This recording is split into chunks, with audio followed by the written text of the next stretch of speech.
নজর দুই প্রকার আছে, একটা হলো বদ নজর, একটা হলো বদ নজরটা কি রকম?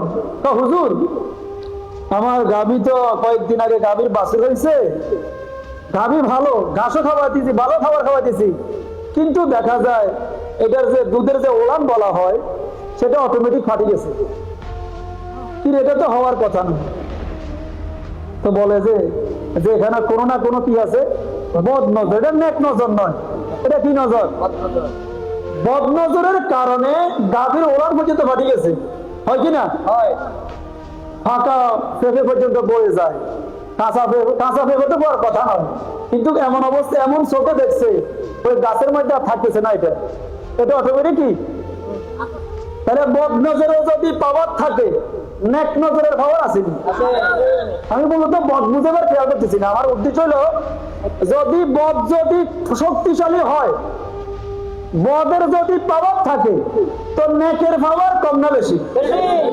বলে যদি বদ যিনি বদ নজর, বদ নজর মানে খারাপ নজর, খারাপ দৃষ্টি, খারাপ দৃষ্টির কারণে যদি এরকম কাজ হয়ে যায়, এরকম প্রতিক্রিয়া সৃষ্টি হয়, তাহলে নেক নজর যারা করে তারা সাধারণ কোনো মানুষ নয়, তারা আল্লাহর মহান ওলি বলি। সুবহানাল্লাহ।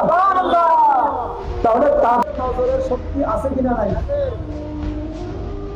নগাহে ওলিयों में की तासीर देखी, बदलते हजारों की तकदीर देखी, नगाहे वलियों में की तासीर देखी, बदलते हजारों की तकदीर देखी।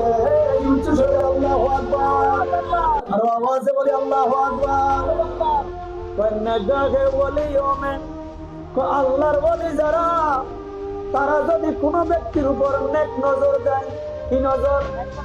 নেক নজরের কারণে হাজারো কিসমত ভাঙা, জোড়া ভাঙা, তকদির ভাঙা, যে স্বর্ণ দৈন্য মাটি হয়ে যায়, যার সর্বকাজে মিষ্টি লেগে যায়, কোনো কাজে উন্নতি নাই, আল্লাহর কোন প্রিয় বান্দার যদি নজর লেগে যায়, ওই হাজারো কিসমত ওয়ালা কিসমত, হাজারো বদকিসমত ওয়ালা নেক নজরের মাধ্যমে আল্লাহ পরিবর্তন করে দেবে। সুবহানাল্লাহ।